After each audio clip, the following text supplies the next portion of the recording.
All right, guys. So I promised you that I would keep you up to date on any significant new trade deals getting announced.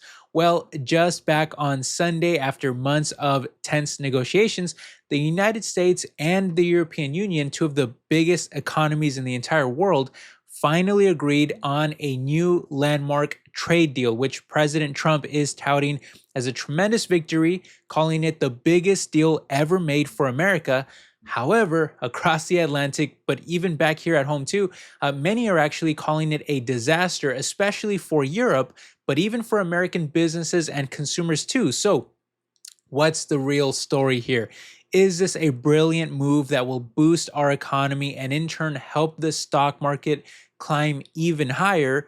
Or did we just sign a deal or just get a deal basically agreed upon that will end up backfiring on virtually everyone involved? Well, as always, I promise to be completely neutral and unbiased with you guys so that we can just kind of cut through all the noise and find out what's exactly going on here. So hit that like button if you enjoy these updates.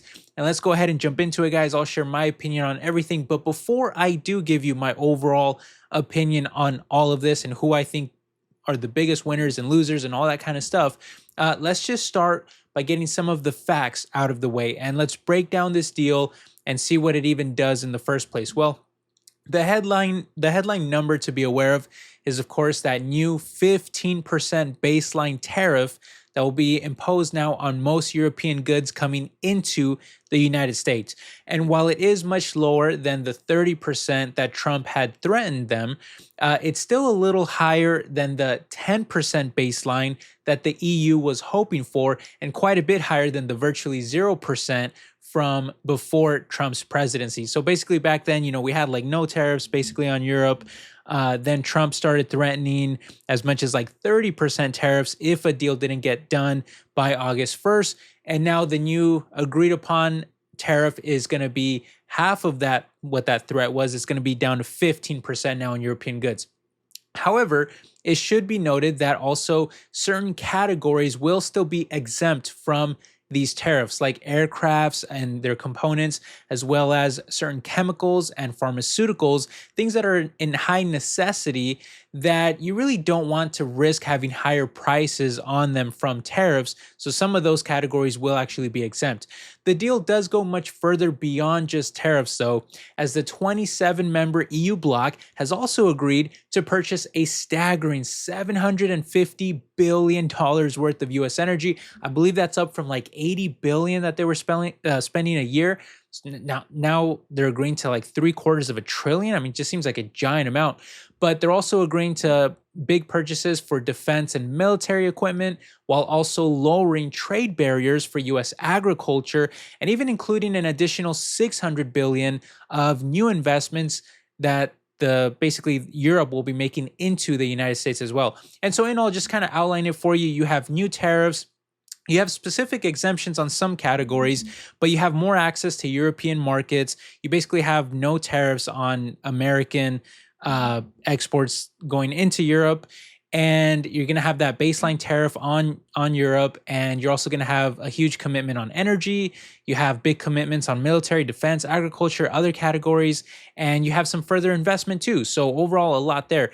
And so the proponents of the deal, especially on the American side, as you would expect, well, they're arguing that this really helps to rebalance trade with Europe, given that the U.S. held a goods trade deficit of more than $235 billion last year with the EU, which was still higher than, I think it was like $160 billion, even if you include services, while the US was also being charged higher taxes, like a 10% tariff on American cars, while the EU was basically importing their vehicles into America virtually tariff-free.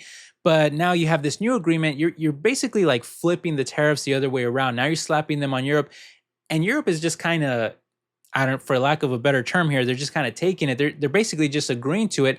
There's not really much retaliation here coming from Europe.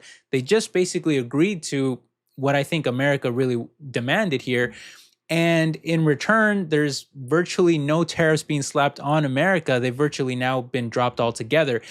But, as great as all of that might sound for America's interests, opinions are actually pretty divided on a lot of this, and I would say especially on the European side, right? Which I will cover how they feel about this in just a second here. But even here in the States, there's really been some criticism of the deal either not having a very big impact or big boost to our economy, or in some cases, they feel analysts, experts, media, they feel that it's even going to end up hurting the US economy because it'll ultimately raise prices on European goods and lead to even more inflation, which of course is a common critique that you have of tariffs. And so the New York Times, for example, they suggested that European leaders only accepted the deal in order to avoid a bigger trade war escalation and to keep the US engaged on other critical foreign policy issues like the war in Ukraine, despite the deal actually hurting global economic growth, noting that the baseline tariffs of 15% will still be an overall drag on the macroeconomy and act as a tax on American consumers and businesses. German Chancellor Friedrich Merz also spoke about the deal, not so much in praising it, but rather just that it was really necessary in order to avoid higher tariffs on, for example, their ultra important automotive exports that would have soon been doubled. Those tariffs would have been doubled if you didn't have this deal. And in his words, would have really hurt their export oriented German economy hard. To this, a board member on Germany's trade body also called the deal an inadequate compromise, noting that the EU accepted painful tariffs that will have a, quote, huge negative impact on Germany's export-oriented industry. And the Prime Minister of France, the second largest economy in the EU, was even more critical, calling it a, quote, dark day when an alliance of free peoples brought together to affirm their common values and to defend their common interests resigns itself to submission. And again, it really just seems like the overall tone here was that most leaders in Europe are not very happy with the deal, but rather just kind of seeing it as something that was unfortunately necessary for them in a sort of bully-like negotiation. The EU Trade Commissioner, for example, summed it up best by saying, quote, "This is clearly the best deal we could get under very difficult circumstances, and that the 30% threat would have been proven to be much, much worse for them if it was allowed to be enacted."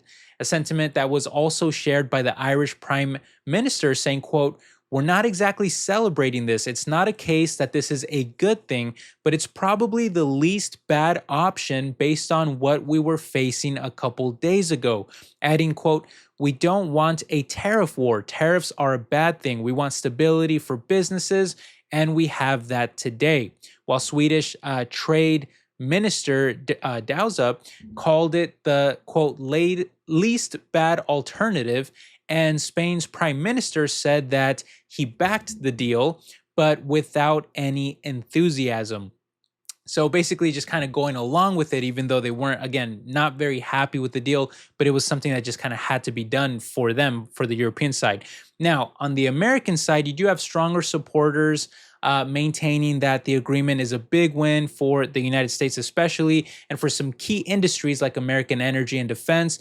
In fact, the announcement of that $750 billion purchase of American energy, that agreement, it sent several related stocks rising, including Venture Global, New Fortress Energy, Devon Energy, and more, while even some US-listed European chip stocks climbed as well, although it is worth noting that Stellantis, the Dutch maker of Chrysler and Jeep automobiles, actually fell by 5% on the news after the European Automobile Manufacturers Association said that the levies will actually continue to have a negative effect on their industry. And so ultimately, what does this all mean for the economy and the stock market? Do we have a great deal here that benefits all parties involved? Or is it simply a looming disaster waiting to happen, one that will weaken ties with key Western allies and lead to bigger problems down the road? I think the answer is somewhere in the middle, and it also likely depends heavily on who you're talking about, right? Because it's definitely not the all-out trade war that was threatened, but it's also not entirely free trade either. And in terms of who it helps or hurts the most, well, I think I agree with what most analysts and world leaders have been saying about this so far, that it's probably not great for Europe. Because even though it does add some stability and, at least for the moment, it prevents any further escalation, the tariffs overall do seem to really go in just one direction now, with Europe facing baseline levies that America doesn't have to deal with. The result being that I don't see much of a benefit to any European companies and stocks who will now have to either eat higher taxes or risk losing customers by raising their prices to make up for those tariffs, whereas several American industries will likely get boosted, among energy, defense, agriculture, and more, now having even better access to European markets. The only concern I would have for America, though, is really the obvious one of whether that baseline 15% tariff does actually lead to even more inflation, which would cause our interest rates to remain high at a time when consumers are already drowning in giant debt, which is a big deal considering around 70% of our economy is consumer spending. On the other hand, though, it could lead to an increase in domestic production and buying, thus creating jobs and strengthening American businesses. But that's a point that can easily be argued in either direction. To be honest, it'll probably be influenced by some of your own personal, maybe even political leanings too. I'm not a very political person myself, but just overall, like I said before, I tend to believe what these European leaders are telling us, that the deal will help America much more than Europe, which they don't seem to be very happy about. And that's why I lean towards believing them, because they seem to be quite upset. Time will tell if that turns out to be the case, though, how all of this plays out. But for now, my guess is that the stock market will actually like this news, at least the American markets, right? But even the global ones too, because you got to remember that the stock market just doesn't want uncertainty. It's like the number one enemy of the stock market. It always wants deals to get done sooner rather than later, so that the wheels of trade and global commerce and business can keep on rolling, right? So with the August 1st deadline quickly approaching, it being almost here, I think investors are probably breathing a sigh of relief that a deal did in fact get agreed upon between, again, the two of the absolute largest economies in the entire world. It may not be great for all parties involved, but again, I do think it'll probably help at least US stocks the most. Not so much European ones, though, in my opinion. But hey, what do you guys think? Those are just my thoughts. I'd love to hear yours down below. Let me know in the comment section how you feel about all of this. And I hope you enjoyed the video, and I will catch you in the next one. All right, take care, my friends. Bye-bye.